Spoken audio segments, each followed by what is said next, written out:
तो hello guys.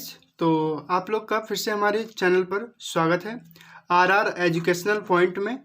ठीक है, तो आज हम लोग जो पढ़ने जा रहे हैं वो है वॉइस का चैप्टर। ठीक है, और वॉइस के अंतर्गत कैसे कौन कौन से नियम का पालन करना पड़ता है वो सारे चीज़ों को मैंने एक शॉर्ट ट्रिक में बना कर लाया हूँ, और वो शायद आपके लिए बहुत ज़्यादा हेल्पफुल होगा और बहुत ज़्यादा तोड़ कर लाया हूँ इसको।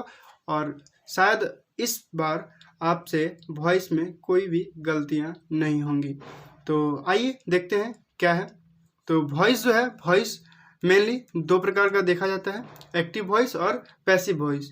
और कभी कभी एक्टिव आपको दे दिए होते हैं और पैसिव उसको करना होता है, और कभी कभी पैसिव ही दे दिया होता है और आपसे एक्टिव करने को कहते हैं। ठीक है, तो एग्जाम्स में क्या क्या याद रखने वाली चीज़ है वो ध्यान दीजिएगा। एक क्या बोलते हैं, ये नॉमिनेटिव केस है और ये है ऑब्जेक्टिव केस। ठीक है, नॉमिनेटिव केस और ऑब्जेक्टिव केस याद रखना इसलिए ज़रूरी है क्योंकि सब्जेक्ट जो है वो ऑब्जेक्ट में बदलता है और ऑब्जेक्ट सब्जेक्ट में, आगे पता चल जाएगा। तो जानते हैं नॉमिनेटिव केस का ऑब्जेक्टिव केस क्या होता है। जैसे आई है तो आई का मी में बदलता है। ठीक है, वी होता है तो इसका ऑब्जेक्टिव केस अस में बदल जाता है।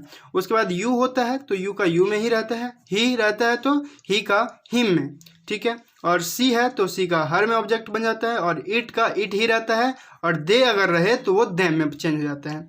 ठीक है, दे अगर रहे तो वो देम में चेंज हो जाता है। और एक बात कि अगर हु देखने को मिलता है तो हु जो है सब्जेक्ट के रूप में दिखेगा, और हु के बदले में बाय हुम लगाकर उपयोग करते हैं, इसका पैसिव बनाते हैं। ठीक है, और टोटल जो है एक्टिव पैसिव अगर बोला जाए तो किस किस टेंस का बनता है, तो टोटल 8 ही हैं, और जिसमें कि प्रेजेंट इंडेफिनाइट टेंस है, दूसरा है प्रेजेंट कंटिन्यूअस टेंस, तीसरा है प्रेजेंट परफेक्ट टेंस, उसी तरह past indefinite tense, past continuous tense, past perfect tense, और है फ्यूचर इंडेफिनाइट टेंस और फ्यूचर परफेक्ट टेंस। बस फ्यूचर में 2 ही बनते हैं। ठीक है, और आइए और शॉर्ट ट्रिक मैंने क्या किया है वो देखिए।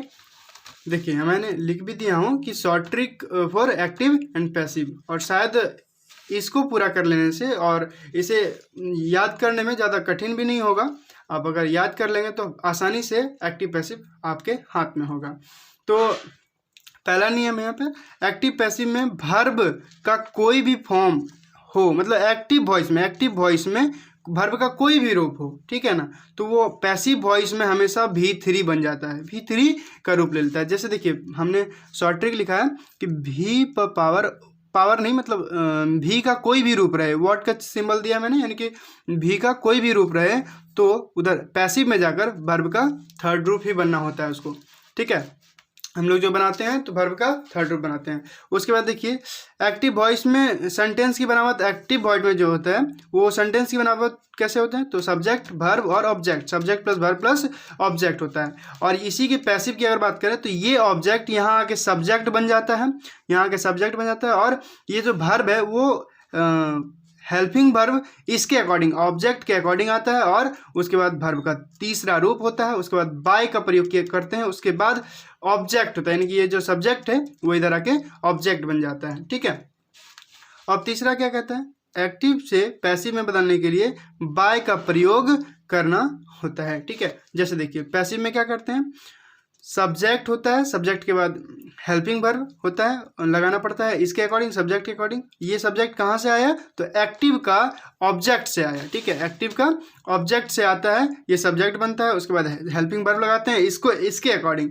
ठीक है, उसके बाद वर्ब का तीसरा रूप, उसके बाद बाय का प्रयोग करते हैं, उसके बाद ऑब्जेक्ट जो कि यहाँ सब्जेक्ट होता है इधर आके ऑब्जेक्ट बन जाता है। ठीक है, और देख लीजिए यहाँ पर ये कुछ एक्टिव के हैं, एक्टिव में शॉर्ट ट्रिक मैंने लिखा है, और इधर कुछ पैसिव के। बहुत ही शॉर्ट ट्रिक है और बहुत ही बेहतरीन लगने वाला है आपको। अगर देखिए, अगर इज एम आर एक्टिव में मिल जाए आपको, अगर इज एम आर एक्टिव में मिल जाए और इज एम आर के बाद V4 देखने को मिले तो आपको कुछ नहीं, पैसिव में इज एम आर तो लगाना ही है, प्लस बीइंग इसमें लगाना है। क्या लगाना है, बीइंग, और उसके बाद जैसा कि मैंने पहले बताया कि वर्ब का तीसरा रूप उपयोग होगा। ये किसका नियम है, तो प्रेजेंट कंटिन्यूअस का है। अब देखिए अगर एक्टिव में आपको वर्ब का पहला या पांचवा रूप देखने को मिल जाए तो आपको पैसिव में क्या करना है, इज एम आर लगाना है, उसके बाद डायरेक्ट V3 लगाना है। ठीक है, वो किसका है, प्रेजेंट इंडेफिनाइट टेंस का है। उसके बाद देखिए एक्टिव में आपको अगर भी का दूसरा रूप दिख जाए तो वॉज वर का प्रयोग कर वर्ब का तीसरा रूप लगाएंगे। ये पास्ट इंडेफिनाइट टेंस का है। अगर एक्टिव में हैज हैव और भी3 मिले तो कुछ नहीं करना है, हैज हैव तो रहने देना है, उसके बाद क्या लगाना है, बीन लगाना है। ठीक है, बीन के बाद भी3, जैसा कि मैंने पहले बताया। और सभी में पूरा टेंस के अंतर्गत जितना भी पैसिव वॉइस में आएगा वो वर्ब का तीसरा रूप ही लेगा। ठीक है, उसके बाद अगर पास्ट परफेक्ट टेंस की बात करें तो हैड के बाद भी3 एक्टिव में रहेगा और इसका पैसिव में हैड बीन हो जाएगा, हैड के बाद बीन लगा। ठीक है, उसके बाद भी3। या आप देखिए एक्टिव में अगर सेल विल मिले तो कुछ नहीं, सेल विल और भी1 रहे तो कुछ नहीं करना है आपको, सेल विल लगाना है और उसके बाद खाली बी जोड़ देना है, उसके बाद वर्ब का थर्ड रूप। ठीक है, उसके बाद आता है सेल या विल रहे, उसके बाद हैव देखने को मिले और हैव अगर रहेगा तो भी3 यहाँ रहेगा, परफेक्ट में है। और इसका पैसिव कैसे बनाना है, सेल विल हैव भी रहेगा, बस जोड़ना क्या है, बिन जोड़ना है, सिर्फ और सिर्फ बिन। जैसे कि यहाँ हैज हैव हैड तीनों में क्या लगा, बिन लगा, उसी तरह हैव यहाँ आया, हैव के अकॉर्डिंग यहाँ बिन लगेगा और वर्ब का तीसरा रूप। ठीक है, अब देखिए वॉज वर अगर देखने को मिले एक्टिव में और उसके बाद भी4 देखने को मिले तो कुछ नहीं करना, सिंपल भी4 रहे तो बीइंग लगाना है, वॉज वर तो रहेगा ही और बीइंग प्लस भी3। जैसे यहाँ भी देख लीजिए, अगर भी4 देखने को मिला था तो यहाँ भी बीइंग आया था ना, तो बस उसी तरह। और इसी में आपका पूरा एक्टिव पैसिव खत्म होता है। कुछ एग्जाम्पल अगर आप देखना चाहें तो देख लीजिए, कुछ एग्जाम्पल मैंने कुछ दिया है। जैसे एक्टिव में देखने को मिलेगा बॉयज़ लव एनिमल्स, लड़के प्यार करते हैं किससे, एनिमल से।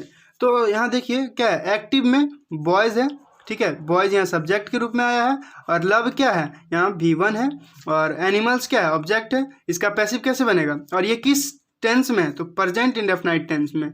तो यहाँ ऑब्जेक्ट इधर आके सब्जेक्ट बनेगा और सब्जेक्ट एनिमल्स हुआ। अब एनिमल्स के अकॉर्डिंग यहाँ इज एम आर लगेगा तो आर हुआ, और जब आर हुआ तो हमने क्या बोला कि इज एम आर लगाकर भी3 लगाना है। तो लव भी1 है तो भी3 क्या हुआ, लव्ड हो जाएगा।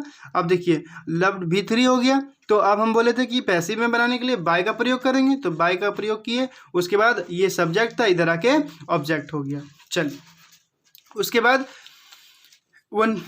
ये क्या है, एक्टिव में अगर 1.2 यानी कि अकॉर्डिंग टू टेंस बात करें तो प्रेजेंट कंटिन्यूअस टेंस है। ठीक है, एक्टिव में ही is writing a letter, is आया और भी4 आया तो क्या करना है, बीइंग का प्रयोग करना है, बीइंग का प्रयोग। तो अ लेटर यहाँ ऑब्जेक्ट था, इधर आके सब्जेक्ट बना और इसके अकॉर्डिंग यहाँ पर हेल्पिंग वर्ब लगा और हेल्पिंग वर्ब के बाद बीइंग लगा, बीइंग, और उसके बाद भी3 लगा, उसके बाद बाय का प्रयोग किया। उसके बाद ही का ऑब्जेक्टिव केस देख लीजिए, यहाँ पर ही का ऑब्जेक्टिव केस यहाँ क्या है, हिम है। ठीक है, तो वही ऑब्जेक्टिव केस मैंने पहले ही दिया हूँ।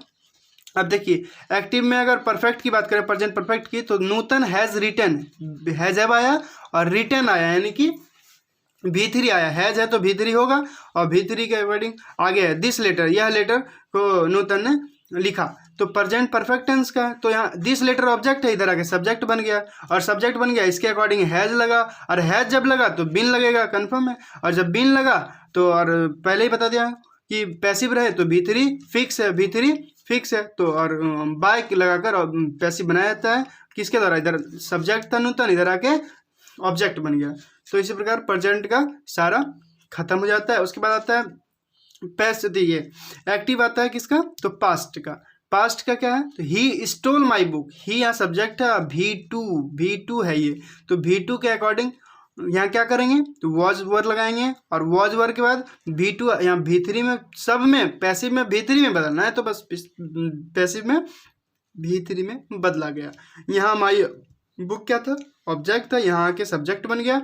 स्टोल भी2 था, तो उसके बाद क्या हम पढ़े ऊपर कि वॉज लगाना है और वॉज लगा दिए, उसके बाद भी3 आएगा तो भी3 आ गया। उसके बाद बाय लगाकर ऑब्जेक्टिव केस, ही सब्जेक्ट है, इसका ऑब्जेक्टिव केस क्या होगा, हिम होगा। ठीक है, उसी तरह पर यदि पास्ट कंटिन्यूअस टेंस की अगर बात करें तो ही सब्जेक्ट है, he was writing a notice, तो यहाँ ही आया, ही का ऑब्जेक्टिव केस क्या हो जाएगा, हिम हो जाएगा। और क्या है यहाँ अनोटिस, क्या है ऑब्जेक्ट है, इधर आके सब्जेक्ट बना और सब्जेक्ट के अकॉर्डिंग वॉज वर्ब लगा।